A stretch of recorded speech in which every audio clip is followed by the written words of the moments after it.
Great. Okay, hi Esther. It's nice to see you. It's been a long time. And thanks for inviting us into your home. We have an opportunity now that we're all kind of stuck at home a little bit. And I know people wanted to get to know Mosaic authors and a little bit behind the story behind their favorite books. I want to tell you that yours is actually one of my favorite covers. People come into the office. And now people don't come to the office anymore because of Corona. But when people came into the office, they would always notice this immediately, and the title and the cover and everything. So can you tell us a little bit about, like, the subtitle of the book is A Tale of Love, Life, and Land. So can you tell us where you're speaking to us from, where you are, and how that figures into your storytelling? Okay, so I live in Shiloh in Israel, in the heart of Israel. It was the capital of biblical Israel for 369 years. I came here when Shiloh was 9 years old, 33 years ago, and it's been my home, and I'm very proud of it. It's a wonderful place to live. We have ancient Shiloh here, where the Mishkan was at one time, the tabernacles. Where Hannah came to pray for her son. And it's very much influenced who I am, what I am. And influenced your writing as well. In other words, that love of the land of Israel comes through in your writing. Although it's fiction, it's very, very strong as a How much else of your book, of your writing is, so for viewers who may not have read your book yet, but who hopefully will. Ester Katz-Silvers is a novelist and a very, very talented one. Mosaic has been doing more and more novels, and this is one we're very, very proud of.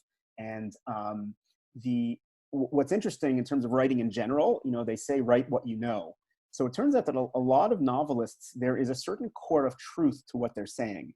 There's something, it's not, unless you're doing science fiction maybe, but for you, so it's not just Shiloh and the land of Israel that comes through in this. There's more of the background to the story. Do you want to maybe share for a minute or two, like how this connects to your own life? Well, I'll say that the catalyst, I was writing from the time I was 5 years old. I had a shoebox full of rejections from all sorts of children's magazines. The catalyst for me to start really writing again, I got discouraged when I was in college, mainly because the writing I was doing was out of sync with what my professors, where their heads were at. We were just worlds apart. There was a terrorist murder here, not here. A woman from Sheila was murdered as she was going to as she was on the bus. And that very much affected me. At that time, there was an anthology being written called More of Our Lives. And I wrote about that whole. Sarah Shapiro.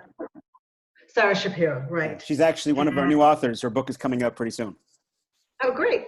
So I wrote something about, actually, a good friend of mine was sitting next to the woman on the bus.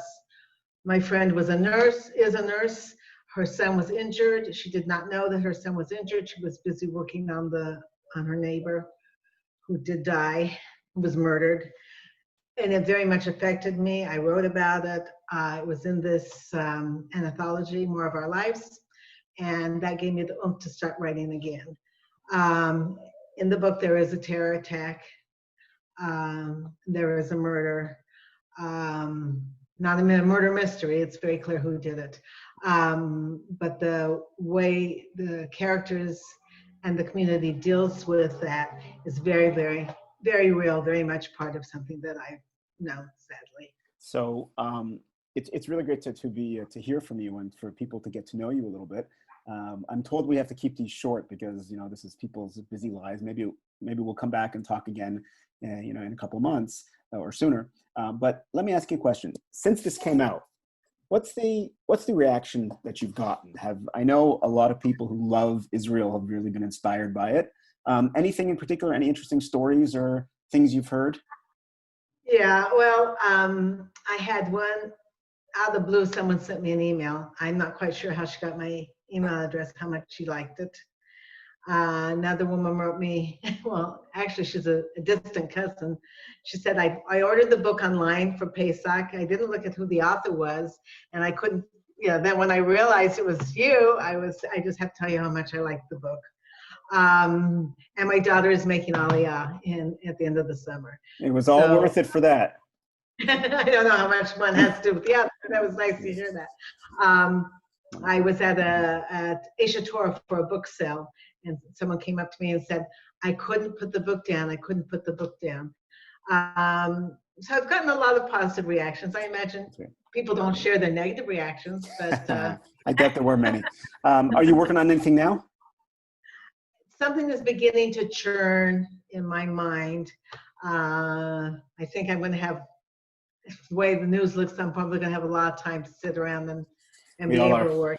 Yeah. It's beginning. It's just beginning. So, well, we look forward to it. Thank you very much for spending a few minutes together with us at Mosaica, and wish you and your family all the best safety and health and everything. B'suros tovos. To the whole world. Amen. May we come through this better than we started. Amen. Nice seeing you again. Nice to see you.